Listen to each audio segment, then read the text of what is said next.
Parenting স্টাইলের মধ্যে সাধারণত 4টা স্টাইল রয়েছে বা ধরন রয়েছে প্যারেন্টিং এর। 4টার মধ্যে আজকে সবগুলো নিয়ে আমি আলোচনা করব না, যে কোনো একটা নিয়ে প্রথমটা নিয়ে আলোচনা করব। আমি সর্বপ্রথম 4টা ধরন আপনাদেরকে বলছি। 1 নম্বর হচ্ছে অথরিটারিয়ান প্যারেন্টিং, 2 পারমিসিভ প্যারেন্টিং, 3 হচ্ছে আনইনভলভ প্যারেন্টিং এবং 4 হচ্ছে অথরিটেটিভ প্যারেন্টিং।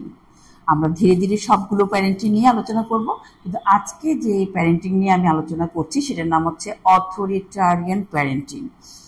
এটা হচ্ছে যে 50, 60, 70, 80-র দশক পর্যন্ত এই প্যারেন্টিংটা ছিল।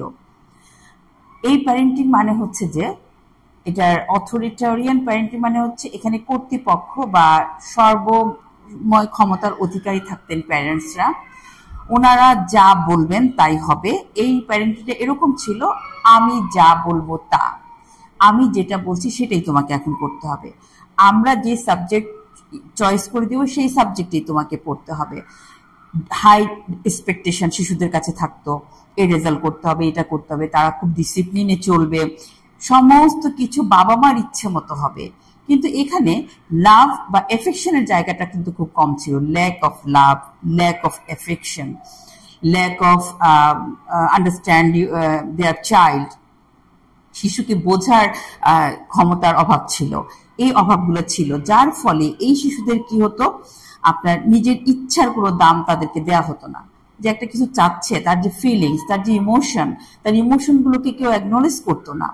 কারণ এখানে বাবা মার ইমোশনটাকে কিন্তু শিশুকে অ্যাকনলেজ করতে হচ্ছে এই প্যারেন্টিং এর মধ্যে। তো সেক্ষেত্রে দেখা যাচ্ছে এরা ফ্যামিলির কাছে খুব সাবমিসিভ ভাবে থাকে। তাদের পছন্দ, তাদের অপছন্দ, তাদের ভালো লাগা কোনো কিছু তারা কখনো এক্সপ্রেস করতে পারতো না বা পারে না।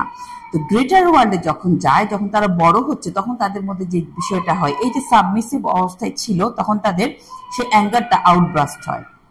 তারা খুব এগ্রেসিভ বিহেভিয়ার করে, বিশেষ করে মেয়েদের ক্ষেত্রে হয়। ফ্যামিলি, স্পাউস, চিলড্রেন, এদের সাথে তারা তাদের সেই ফিলিংসটাকে, সেই সাবমিসিভ ফিলিংসটাকে আউটবাস্ট করে দেখাচ্ছে বা অ্যাক্টিভিটি করে। এটা মেয়েদের ক্ষেত্রে বেশি হয়। এছাড়াও তাদের মধ্যে যেটা হয়, যেমন সিদ্ধান্ত নিতে পারে না, ইন্ডিপেন্ডেন্টলি সিদ্ধান্ত নিতে তাদের সমস্যা হয়। ফিমেল পার্সনদের যেটা হয় যে তারা অন্যদের উপরে খুব বেশি পরিমাণে ডিপেন্ডেন্ট থাকে। শুরুতে বাবা মায়ের প্রতি ডিপেন্ডেন্ট থাকে, বিয়ের পরে তারা স্বামীর উপর অতিরিক্ত পরিমাণে ডিপেন্ডেন্ট হয়। নিজেদের একটা ইন্ডিপেন্ডেন্টলি একটা ডিসিশন নিবে, ইন্ডিপেন্ডেন্টলি ফ্যামিলির জন্য কিছু করবে, এই ফিলিংসটা বা এই ডেভেলপমেন্টটা তাদের হয় না ওই যে প্যারেন্টিং এর কারণে। কারণ তারা অথরিটারিয়ান প্যারেন্টিং এর মধ্যে ছিল, যেখানে সর্বদাই তাদেরকে একটা প্রেশারের মধ্যে রাখা হতো। এই ধরনের রেজাল্ট করতে হবে, এভাবে চলতে হবে, এভাবে খেতে হবে, এভাবে বসতে হবে, ডাক্তার হতে হবে, ইঞ্জিনিয়ার হতে হবে। সারাক্ষণ তাদেরকে একটা মানে প্রেশারের মধ্যে রাখা হতো, যার ফলে এই শিশুদের মধ্যে লো কনফিডেন্স, লো সেলফ স্টিম এদের মধ্যে ডেভেলপ করত। এরা সর্বদাই আত্মবিশ্বাসহীনতায় ভুগত, ইনফেরিয়রিটি কমপ্লেক্সে ভুগত। তো এই প্যারেন্টিংটা ছিল মূলত 60-এর দশক থেকে 80-র দশক, এই সময়টার মধ্যে এই প্যারেন্টিংটা ছিল। তো এই প্যারেন্টিং এর যে নেগেটিভ ইফেক্টটা সেটাও আমি বললাম। এর পরবর্তীতে আমরা অন্যান্য প্যারেন্টিং গুলো নিয়ে আলোচনা করব। আমাদের সাথেই থাকবেন। ধন্যবাদ।